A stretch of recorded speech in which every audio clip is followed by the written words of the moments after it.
Yesterday we quoted a pasuk in Yirmiyah that we derive from this pasuk. What is the basis that when you transfer ownership of property, it's done with kesef? It's quoted a pasuk. So does the kesef yikdu.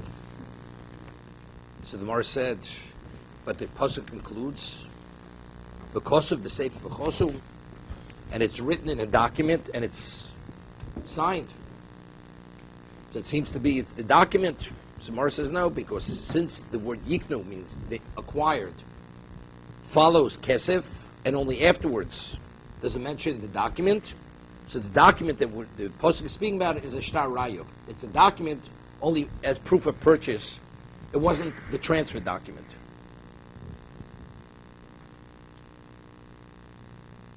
You know, it's interesting. You know, the Gemara in kiddushin later speaks about the witnesses that witness a get or witness kiddushin. What are those witnesses? They create the setting, right? The kiyumi. Marriage, which is not witnessed, is not a marriage. It has to be witnessed by two valid witnesses. A get, which is not witnessed by two witnesses, is not, the marriage is not terminated. No, the giving of the get, the act, right? Benosa no sefer krisus. He gives her the document of termination. It has to be witnessed. So what gives that document the viability to terminate the marriage? Because it's witnessed. If a person goes and damages his fellow, what is the basis for the obligation? And now witnesses testify that Ruvain damaged Shimon. Right? The basis for the liability is the act of damage. That's called levure. There, they're just revealing, they're verifying what took place. But what is the basis for the obligation? You borrow money. What is the basis for the debt? That is unrelated to witnesses. But if the borrower denies he borrowed, so you have witnesses to verify the act. So you have witnesses which are verifying witnesses, and you have witnesses which create the setting. Okay?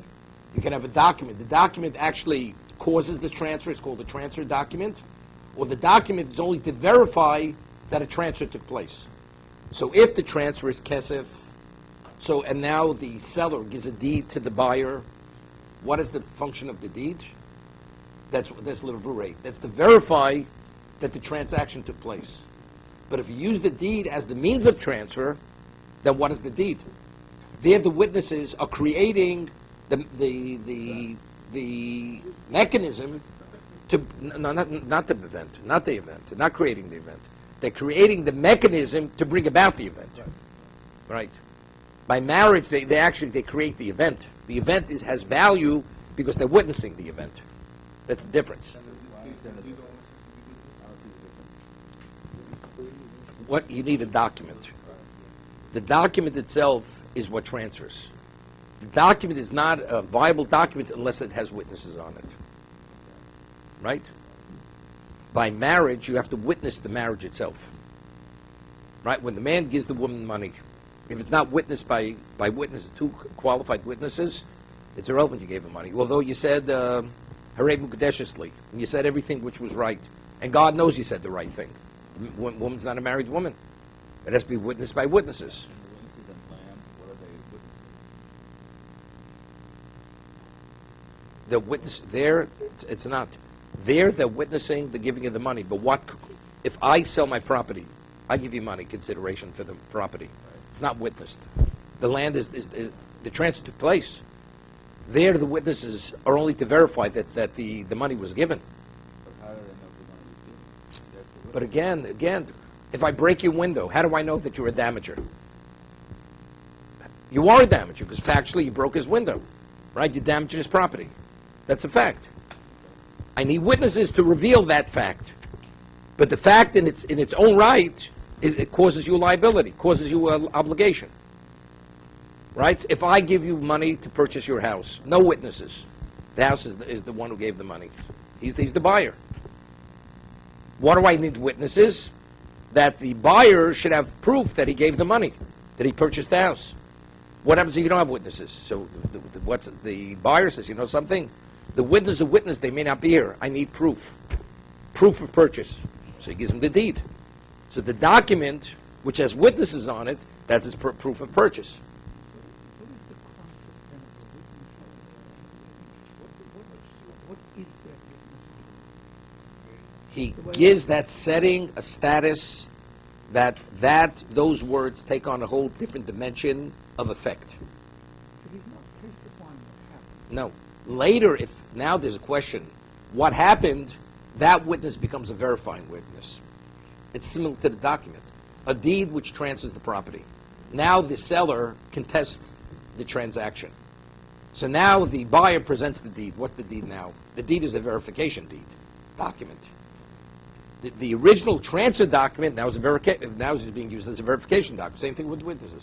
The witnesses who actually were there, who watched the marriage. And it's only because of them the marriage was a marriage. Now the marriage is in question. Now they come to testify. Now they're verifying what happened. Same idea. So they function in two capacities. So what do you call the first part where they are critical? L'kayem. What does that mean? Establish. They establish the marriage. They give validity to the marriage. Get works the same way. Same way. Get and marriage are the same way. Same thing. Any other example of this? Where they have to, without them, nothing happens. An act happened, Yeah, they yeah. say nothing happened. I'll give you an example. What about if you write a deed and then the deed has no witnesses on it? Right? Is that called a shtar? A document without witnesses is not a document. So good, they create the document. Now, if you give a document with witnesses, that document is a transfer document. And they have to sign the... They signed the document. They signed the document.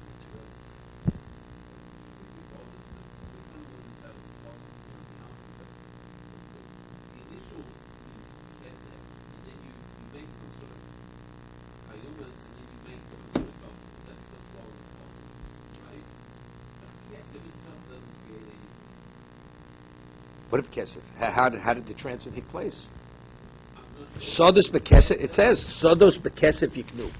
The field has been acquired with kesef. That's the meaning of the words. Yiknu follows the word kesef.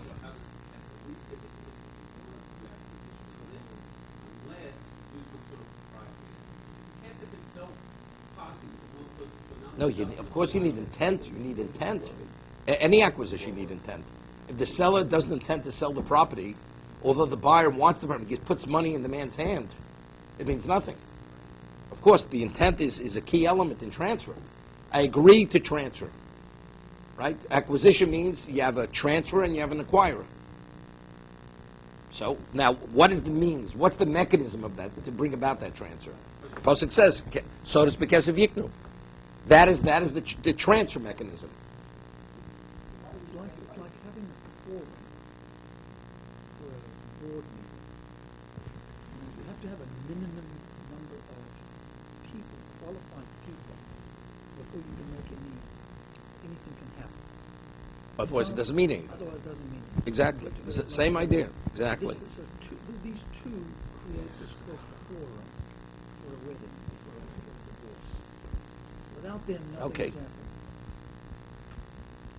That's how we understand. what See, the but there it's Torah based. is saying. Yeah, correct. But there it's based on what people agree upon. Well, I mean, but it's the same. Same condition concept. exists.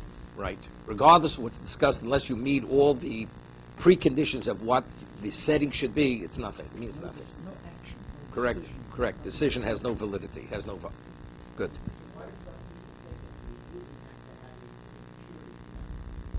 No, you have to be qualified. Qualified. Person is a thief. He doesn't qualify as a witness. No, thief is a ganav. Okay.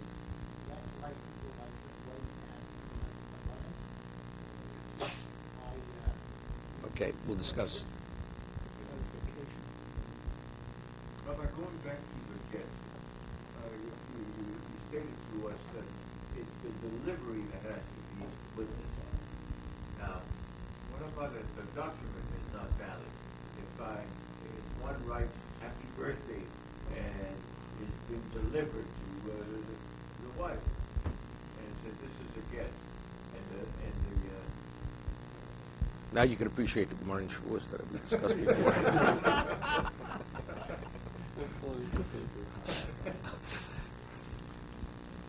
Okay.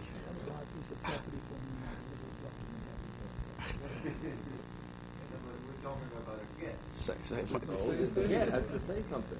You see, if you would ask me, it said good riddance. Okay, that maybe is a question. Happy birthday. It's not a get.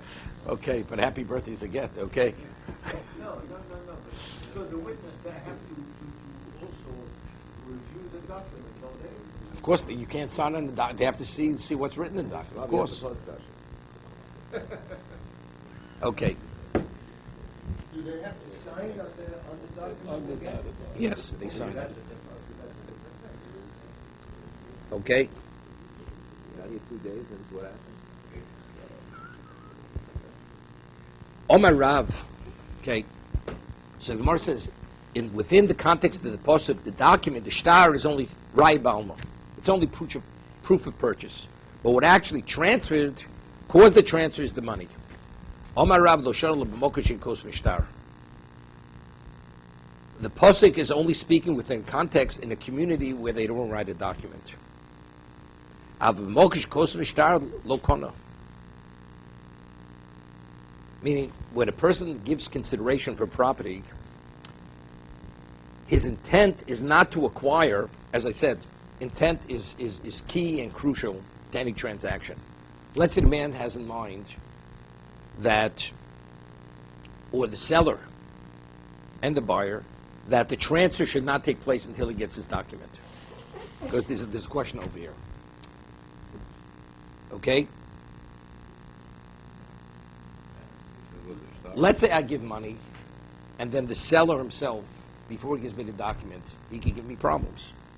So the buyer says, I'm only giving the money, all this is maybe unspoken, I'm only giving the money for purchase if ultimately the property is secure by me. So when is it going to be secure?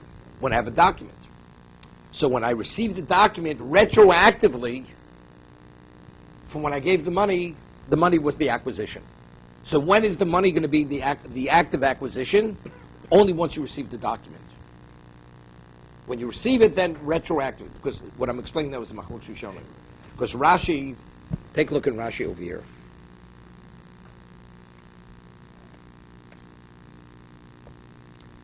Lokana. Yeah. Lo shanu dekoni bekas b'lechudei. When do we say that giving money alone is sufficient to be an acquisition? El mokshin regin lichtov shtar mechira, where normally one doesn't give a deed to the buyer. Just give money. So the buyer understands this is the beginning and the end of the transaction. There's nothing which follows this. Lokana, but in a community where they write a document, lokana, where he does not acquire, kaven the regilin behochi, since they normally give the document, they give the deed, the seller gives a deed to the buyer, and the buyer expects the deed. Lo somcha date de lokeach adinokit shtora biyodei. The buyer is not confident. He doesn't have sufficient intent. He doesn't rely upon it until the nokit shtora, until he receives the document. So they deduce from Rashi. He doesn't say ad dekoni b'shtora. Nokit means until he takes the document. So it means when he has the proof retroactively, the money which he gave, that's when I'm agreeable that the money should be the acquisition. V'ikadato liknos al shtarhu. So now you have to explain what's mean. So his intent is, I'm acquiring through the shtar. Meaning, when I receive the document, that is the means for me to acquire with the money. Because otherwise Rashi should have said, not ad noket shtora, ad koni b'shtora. The money is consideration, but ultimately, what am I purchasing with? With the document. The word nokit means taking. It takes place retroactively. I'll give you an example. Go ahead. If I want to sell, the Torah says money is effective with real estate. But I add a condition to this sale. And my condition is I want a document. I want something in writing. So why can't we say, it's clear now that the money doesn't affect the sale, because we haven't satisfied my condition. Correct? But the moment you satisfy my condition, it's good. Correct. I just added a condition to Correct, the sale. correct, That's correct, all I did. correct, correct.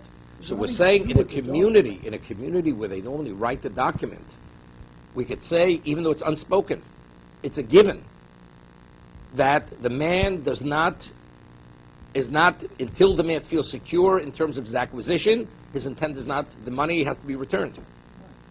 That, but that's what we're saying, but Malkum Shekosvin, that's Malkum Shekosvin Shtar.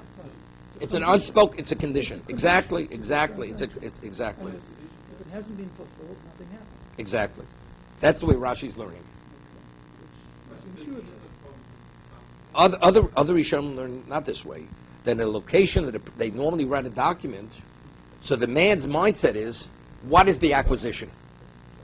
Right? The money is consideration, but when does the land become mine? When I receive the document. So then the document is a shtar kinyan. It's not a shtar rayu.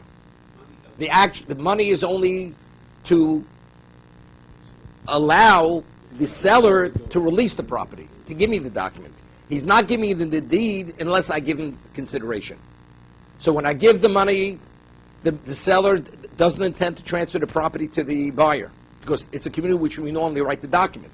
So that's the understanding. So what's actually the document of acquisition? What is the means of acquisition? It's the shtar. So it's ad dekoni. Other Rishonim to say, the lokech lokoni ad dekoni b'shtora. Dekoni b'shtora. The other way around. I mean, but we said it's the money and there's a condition attached to Correct. the document. Here it's the document and there's a condition attached to the money. Well, no, that's understood. The seller is not giving the document until he receives the money. You don't need a condition, but then it's not a condition any longer. It's not a condition. Factually, there it's not unspoken. The man is not giving him the deed unless he has the money for the property. He receives the money, so therefore, since this community, we write a document, what is the procedure? Procedure is you deliver you give him the check, give the check, now you receive the document. So what is the document? Is it proof of purchase, or that is the transfer document? That is the transfer document. The means of acquisition of this property was the document. It's not a retroactive issue. Okay, that's an argument.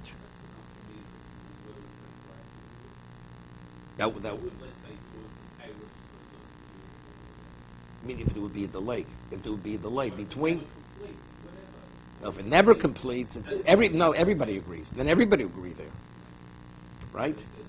But if there would be a delay, right, and there'd be some profits in the interim, who would those profits belong to? Would they belong to the seller or they belong to the buyer? If it's retroactive, it belongs to the buyer. If it's only once you receive the document, is it yours? It's only going forward. That's when the profits are yours. But also the first case, the money is what we continue to start, just you have to give it. Once you give the money, it's then you get it back out, right? So that will also be We'll see. The Gemara's going to discuss that right now. Once you got money, also the same issue could go. Just want to mention something. We have a concept known as Tochidei Dibur. Tochidei Dibur Kedibur Dami. That the Gemara says above a comma that a person, when he enters into a transaction, and it's an unconditional transaction, but within the time frame of Sholem Alecha Rebbe Mori, which is like a few moments, he says, on the condition. He says, it's yours, and within that short moment, he says, on the condition.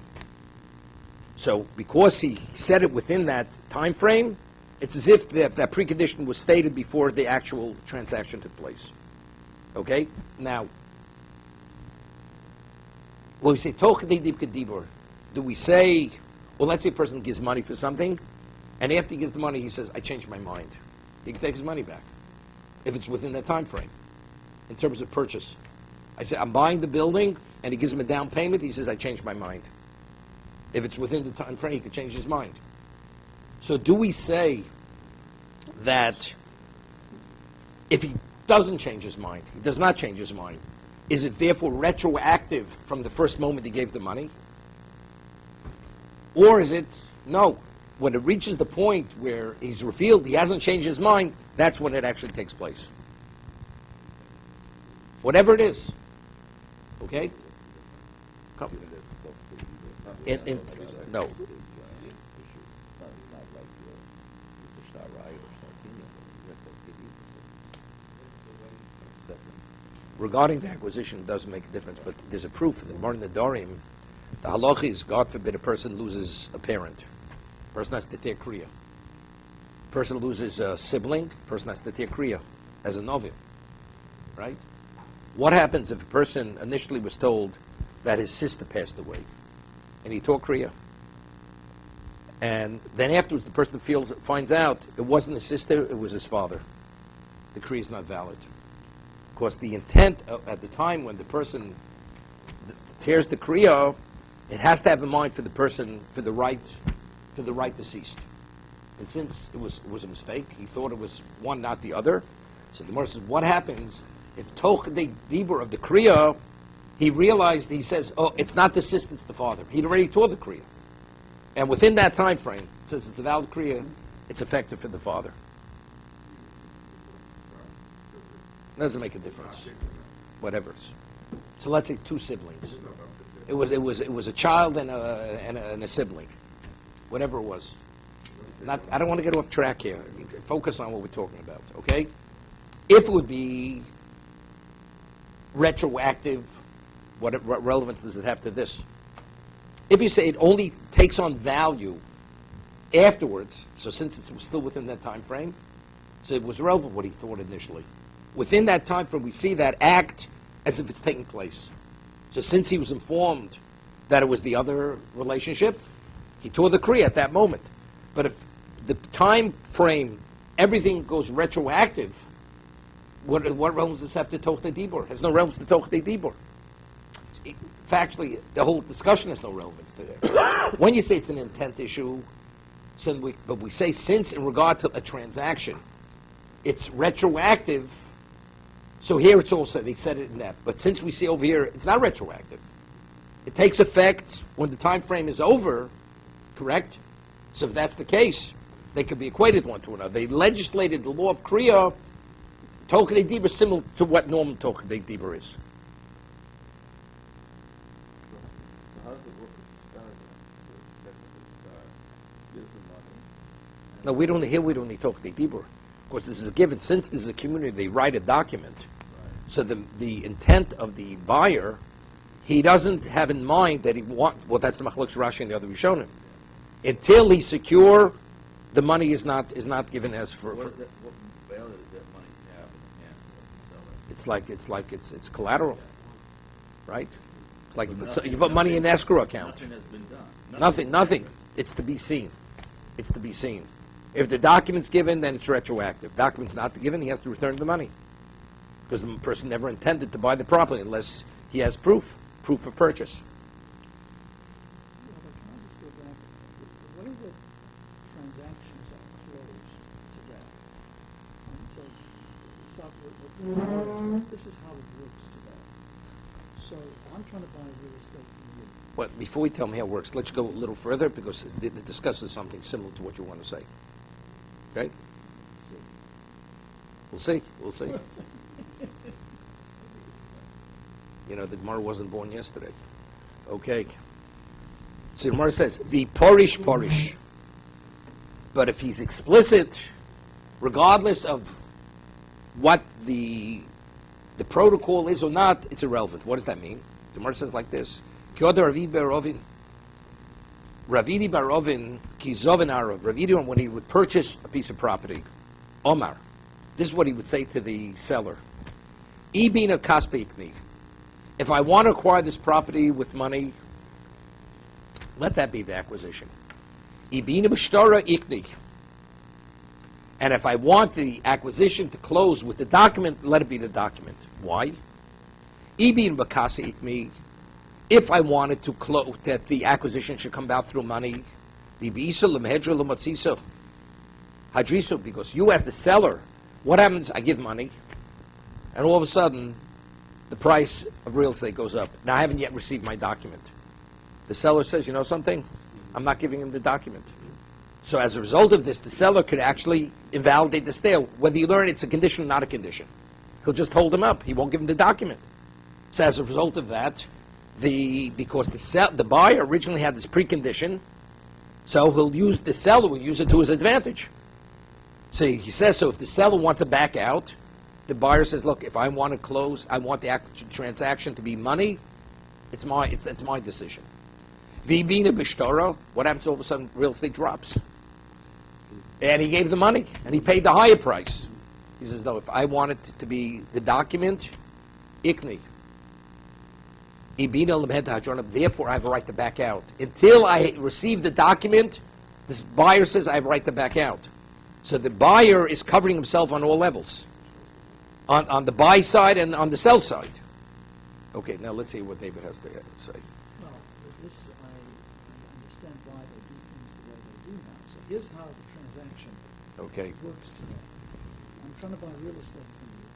So we have all the lawyers and the documents that done. So how does the closing, what actually is the mechanics of the closing? So everybody signs their documents, and the documents are now in the hands of our respective lawyers. My signature pages are with my lawyers. Yours, this is it. I asked the question yesterday. And Yeah, but yours are David with your is lawyers. explaining it a little more. Yours are with your lawyers. Right. Okay? And everybody says, we're good to go. Now what affects it? So I press the button and I wire the funds. So now the funds are en route. And the lawyers have agreed that the moment that the funds arrive, they're releasing the documents to each side. So every side gets each other's signature pages the moment the cash Hits the account. hits the account. Okay. Now, in the interim, let's just suppose that the documents were all signed, and each set of lawyers have the signed documents, and I decide I'm not pressing the button to wire the funds. It's understood. But they were signed documents. But there's a precondition: the money has to hit the account. The money is not transferred. Nothing has happened. Nothing's I can hold happened. that It's aside. understood. I can It's hold that understood. aside. I can hold that aside. Or if the money wins, and I tell my lawyer not to... Also, to same go thing. out, so it's- Same thing. no, Same it's a thing. dispute because I've got my money. But Right. So okay. But unless the document's given, doesn't mean anything. And they may have, So there's a- they may be able to sue you right, that's good. because there was a precondition: the money hits the account. You have to give the document. Why are you holding it up? Sort of simultaneous. It's got to all No. I understand. But here, the buyer is covering himself that he should always be in a secure position. The buyer. Okay.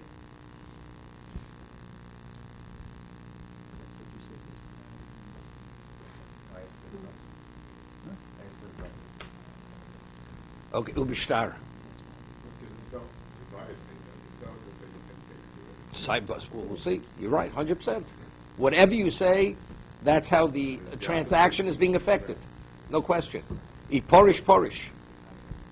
We'll see. But the Gemara says ubishtar. How do we know that that property? We're not finished with this. With what the conditions are. You can purchase fixed property with a document, with a deed. And how do we know that? How do we know that a document is a means of transfer to transact property? Is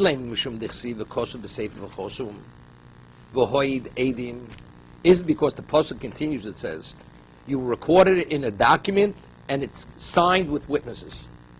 Mar says, "Well, that can't be the basis, the source, because we said earlier, in that pasuk, where does the word yiknu? Where is it located? After kesef, right? So what is the shtar? That's only proof. That's proof of purchase document. Elam we have another pasuk, also in Yirmiyah. The ekach es sefer hamikno. I will take the transfer document, sefer hamikno, the sefer, the document which causes the acquisition. So this is not proof of purchase, but rather this is the acquisition document. So we see a document is a means of acquisition. Okay? Omar Shmuel. So Shmuel says, Lo shanu el b'shtar matono. That we say that a document is sufficient for transfer, that's only when one wants to give a gift. If I want to gift a piece of property, I give the receiver the document, the property transfers. I understand, we'll see. That's easy. Aval b'mecher, but if it's where you're selling a piece of property, lo kona achite domim. The buyer or the acquirer does not acquire the document with money, with the document itself. There has to be a transfer of money. Even it's unspoken. Man gives you the document. It's not now the money becomes a debt.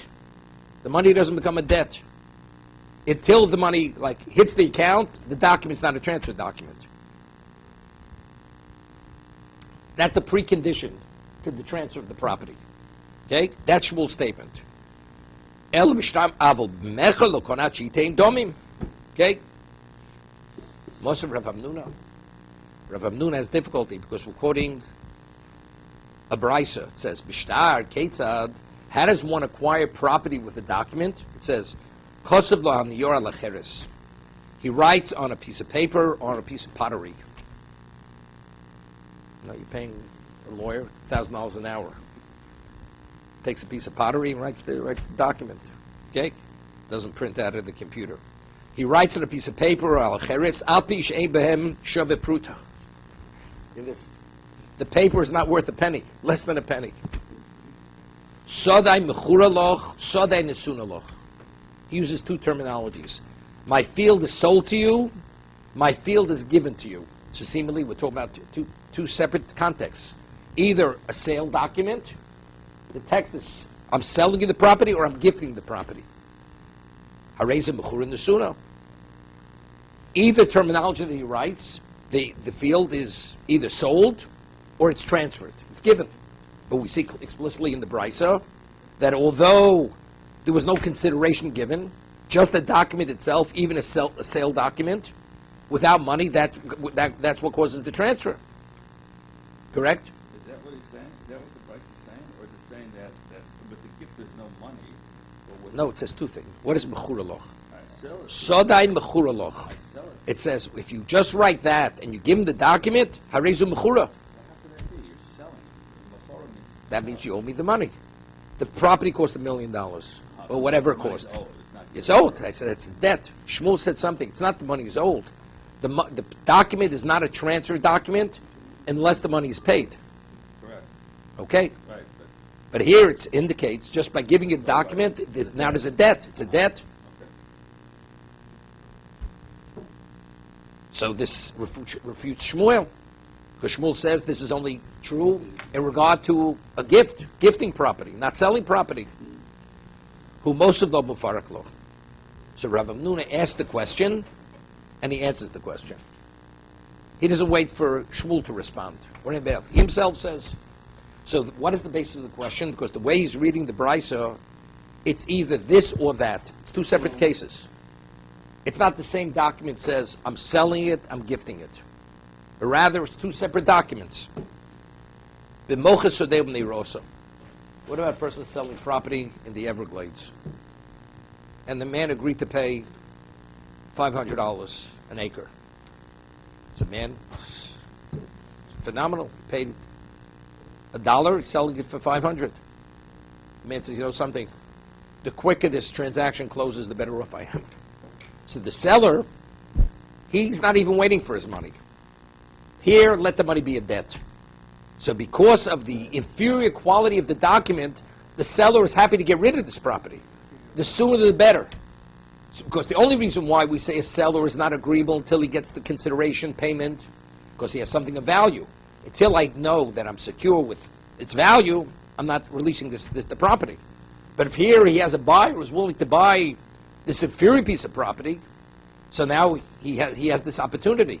He's not going to allow anything to interfere with the opportunity. He doesn't want to pay, I'll take him to court I have a claim against him. No, the man understands it's inferior. It's not I deceived him. It's not deception over here. I mean, for whatever he wants it. You want it? Okay, let's close the deal. Let's close the transaction. Therefore, this is why this is the exception. So the Nesuna or Mechura is speaking where it's a gift for the seller. The seller is the beneficiary of just releasing this property. You could make the same argument if someone has a pristine property and the buyer is going to pay an extraordinary price. The seller wants to go chop there too. Yeah, but usually, okay, very often, okay, it's more rare that than this. Yeah, if he knows he has a... You know what I mean? If it's really that exceptional, then What about the prices?